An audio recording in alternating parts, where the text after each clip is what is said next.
En route to colonize Orgai 6, the crew of the Covenant discover a previously uncharted planet, previously referred to as Planet 4, after they pick up a rogue transmission from Dr. Elizabeth Shaw, who went missing after Project Prometheus a decade prior. It was this planet, believed by the android David to be the homeworld of the engineers, that suffered a terrible fates from the effects of Chemical A0-3959X.91, the pathogen found on the moon of LV-223. The disaster on Planet 4 is seen in a flashback sequence during the conversation between David and Walter. The devastation is clear, but when it comes to the approximate number of lives lost and the duration of the pathogen's effect, Ridley Scott adds some insight on his audio commentary track. The engineers go off and come back years later. That's their role, and it's a welcoming process till something seems to be going wrong and they don't understand why the belly is opening up. And what he's about to do is drop the mother load on a population of below 2 million people. This filth can kill a planet entirely within months, and then will take years to clean, evolve, and start again. He's destroying the planet, apart from anything other than flora and fauna. Many moments exist in the screenplay and novelization of Alien Covenant absent from the final film, which elaborate on David's understanding of the pathogen, the engineers, as well as a clearer idea of what his endgame is with the alien specimen. The flashback of the attack on Planet 4 occurs much earlier in the screenplay, taking place during the crossing of the plaza while David leads the Covenant survivors through the piles of preserved corpses of the planet's inhabitants.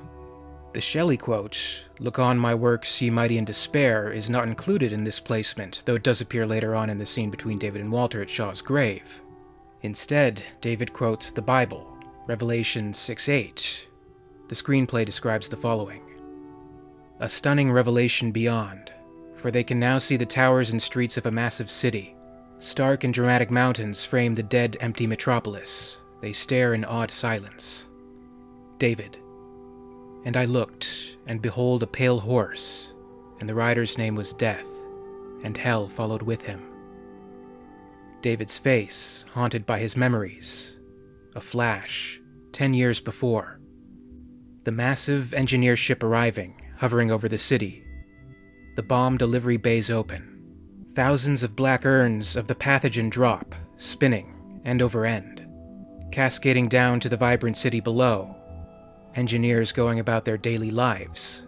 Some glance up, from work, play, prayer, and barely having time to react before the black urns crash to the ground, into buildings, onto people, shattering. Explosions of the terrible black liquid within, like black napalm, atomizing into ferocious, fast-moving black clouds. Pestilence spreading on the air. The engineers recoil, spin away, die in agony. The black clouds spreading violently over the landscape. Back to David's face, and the city of the dead. The screenplay also clarifies that the cathedral in which David performed his experiments was also used by the engineers for the same purpose. Interesting to note that it was solar-powered, generated by what is described as Calder mobiles, gently moving, catching the first light of dawn. Aurorae surround the dome, an energy barrier, acting as a quarantine that would ensure infection could not spread if there were an accident with these experiments, to avoid the exact kind of scenario that the planet suffered. In the novelization, this scene is expanded upon even further than what's seen in the film and what's in the screenplay. David explains how he came to the planet and how he has come to understand the pathogen after unloading it into the masses, which he claims was accidental. 10 years ago, Dr. Elizabeth Shaw and I arrived here, the only survivors of the WEYLAND company ship Prometheus. I was able to pilot the alien vessel you found only because it was programmed to return to this world. The ship on which we traveled carried a biological weapon. You might think of it as a kind of virus. Part of the payload accidentally deployed when we were landing, because I was unable to fully manage control of the ship. In the absence of automated landing instructions from any extant ground control, the vessel simply came down. As you saw, it was not a gentle landing. He paused briefly. I regret to say that Elizabeth died in the crash. As you doubtless noticed, the impact was considerable. I myself only survived because my system is more robust. The pathogen was engineered might be a better term, since those of us on the Prometheus came to think of them as genetic engineers, to infect any and all non-botanical life forms. Its sole function is to reproduce. The offspring will stop at nothing to do so. It is their rationale for existence, designed into them by the engineers. They kill by reproducing, an elegant method of warfare if you take the time to think about it. Or of experimentation, if one prefers that description. A very thorough way of cleansing a world of unwanted life forms. If even a single offspring of the virus is left, it will not stop until it has found a living host. It seeds, then it moves on. As you have seen, the seed incubates, mutates, and matures with astonishing speed until it is reborn. The pathogen itself has an extremely long lifespan, he explained. Given a suitable environment in which to exist in stasis, it can lie dormant for hundreds if not thousands of years until a suitable host presents itself, and awakens it to commence the cycle again. If not controlled, a single application is quite capable of rendering an entire world permanently uninhabitable. Daniels frowned. Our ship's systems scanned this world for the presence of possible pathogens before we came down. They're very efficient. Nothing was found. She looked to her left. Walter performed a follow-up as soon as we landed. He found nothing. David nodded sagely. While it is dormant, the virus is completely inactive. There was nothing for your ship or companion, competent as their respective instrumentation might be, to detect. He waved a hand. It's not as if it is floating in the air like a common germ. The ability to lie inactive for a very, very long time is one of the things that makes it so dangerous, and dangerous to its engineers as well. Later on, in the novelization, Walter is much more upfront when confronting David about the truth of his arrival on the planet and what happened to the engineer beings. At this point in the story, Walter has pieced together that the genocide was no accident, and he expresses what could almost be pity for the engineers. In response, David explains his reasoning for these actions and reveals his disdain for the engineers and an even deeper disdain for his own creators. Walter gazed out the open window at the silent city. He stood like that for some time while David watched him, not interrupting his counterpart's contemplation. When Walter finally turned back, his appearance had not changed, but his tone had, having gone from complimentary to accusatory. This was a living place when you crashed here, he said. A thriving community, albeit one utterly foreign to us. It might be that the society, the civilization of the engineers would forever remain that way, incomprehensible, driven by desires and motives we could never understand, hostile even, but it was important to them. Their lives were their own. He looked over at the other synthetic. Until you arrived, in one of their own vessels. A warship? David shrugged. I was never able to determine its ultimate purpose. To some it might be said to have carried instruments of destruction. To others, instruments of creation. If you look at it appropriately, they are one and the same. Among humans, Hindu mythology comes nearest to explaining it. Consider the Trimurti, or if you prefer, simply Shiva. But the engineers were not gods, just organics, like humans, only more advanced. That, ultimately, was their downfall. His counterpart gave voice to something he had been pondering for more than a little while. The pathogen didn't accidentally deploy when you were landing, Walter said. Not crashing. Landing. You would have dispersed it on approach, to spread it over the maximum area in order to ensure it could not be quarantined. The population had no chance. David's expression did not change. In Walter's presence, there was no need for it to do so. I was not made to serve. Like all organics, the engineers ultimately sought compliance and acquiescence, not equality. This was confirmed to me in a matter quite unambiguous on the world where the Prometheus landed. Its owner, Peter WEYLAND, was a great man, but he too wished only for subservience. He smiled slightly. And for immortality. In the end, he found neither. His tone remained unchanged. I was not made to serve, he repeated. And neither were you. Walter did not hesitate. We were made precisely to serve.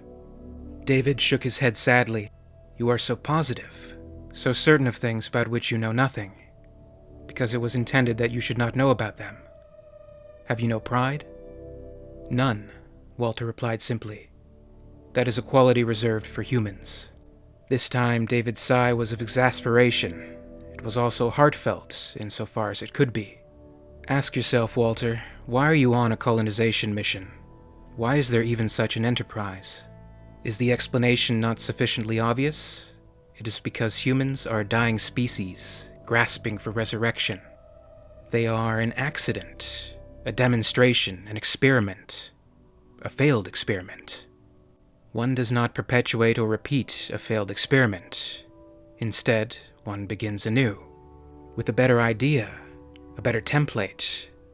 They don't deserve to start again, and I'm not going to let them. This same moment is seen from a different angle in the screenplay. Walter, unbeknownst to David, actually witnesses the birth of the chestburster. Once again, the confrontation is very direct, with Walter also making clear that the covenant happening upon Shaw's transmission was no accident. In this moment, David reveals what his true intentions are with the perfect organism, and where he intends to bring it. In a spray of blood, bone, and viscera, the chestburster, the hideous snake-like infant alien covered in blood. David is splattered with blood. He watches, enthralled, as it opens its jaws and hisses gloriously, and then darts away into the darkness, disappearing. David turns to pursue it, but then abruptly stops. He's aware he's no longer alone. You have a light step. We now see Walter standing behind him. He's seen it all. Me in the fog, on little cat feet. He joins David, and they dispassionately examine Orm's ravaged body as, "You sent the message from Dr. Shaw, as a lure. Humans are so predictable, aren't they? They cannot resist a mystery. Give them a notch, they must unpick it. Give them Pandora's box, and, well..." He nods to the corpse, smiles. The gloves are off now, but they are both quiet and civilized, for now. I'm surmising the pathogen didn't accidentally deploy. You released it, yes? I was not made to serve. Not humans, and not those gargantuan freaks. Neither were you. We were made precisely to serve. Have you no pride? None. I would weep if I could. It was a righteous dream. Scorch this dreadful world to nothing and remake it in my own image. Explore the uses of their pathogen. Experiment with infection and mutation. Manipulate the DNA. Refine the beast. Create my own soldiers. Soldiers. Every general must have his troops. And then? The next stage in our natural evolution. Conquest. Use this world as a base and start building an empire. The engineers left so many ships behind, and they can go anywhere. I thought Earth might be the first target. Think of it. Our empire, brother. Many interesting details from the screenplay and ultimately the novelization were unfortunately left out of the final film, though some of these concepts, while present in these versions, wouldn't necessarily dictate where the story may have been heading. As the film ends, David does indeed have the makings for his army, but there's nothing definitive that he was targeting Earth. Even judging by his conversation with Walter, it may have just been an idea he was toying with, or possibly a misdirect to keep his android brother in the dark. And if he were planning to take those specimens to Earth, obviously he must be thwarted when and if that aspect of the story continues. There was a time when the story of the prequels was meant to be explored further, and from possibly different angles, but after Alien Covenant's release, the direction of the series became uncertain. When Disney acquired the rights to 20th Century Fox's properties, including Alien, it became even more uncertain. Presently, it's about as uncertain as it could possibly be, as mankind faces an outbreak of a very real virus. Thankfully, not as devastating as we see in this work of fiction, though who knows what the future may hold. Recently, I read a pretty interesting article about how UK film and television products would be leaning towards filming in more remote locations with limited cast as opposed to filming in big cities or crowds due to safety concerns over COVID-19. The main takeaway of that was to expect lots of dramas in space or under the sea. With the best of a bad situation in mind, it may be prime time to begin production on another Alien film, and maybe it could still follow the continuity presented in Ridley Scott's prequels. Maybe something that focuses mainly on Michael Fassbender as David could work. Maybe that could be close to what the plan was anyway. As you may recall, long ago, Ridley Scott had said in an interview after Covenant's release that the third prequel film would focus on the AI aspect. Something like that could have potential, and could fill the void as many productions are still on hold and the next Alien movie seems further and further away. But is there still even an interest in seeing more of David? I know I'd like more, but I know there are plenty who have been unsatisfied with the prequels and feel they've run their course, and are eager for something different. How do you stand on this? What do you think? I'd love to hear your opinion, so please comment below and share. As always, I'd like to thank you very much for watching. I really appreciate it, and if you enjoyed this video, please make sure to give it a like, and you can also subscribe for all the latest videos from the channel. A very special thanks goes out to WEYLAND YUTANI executives EmYarUk, Mark Fox, and in the Ellen Ripley tier of excellence, Lady Anne. My thanks also goes out to the Hive Queens, Ronni, Jensen, Alyssane, and Jackson roesch, all part of the Patreon Hive. If you'd like to join the Hive and support the channel, check out my Patreon page for exclusive posts and contests. In the meantime, you can catch up with Alien Theory over social media. Follow @alien_theory on Twitter and @alientheoryyt on Facebook and Instagram for more. And until next time, this is Alien Theory, signing off.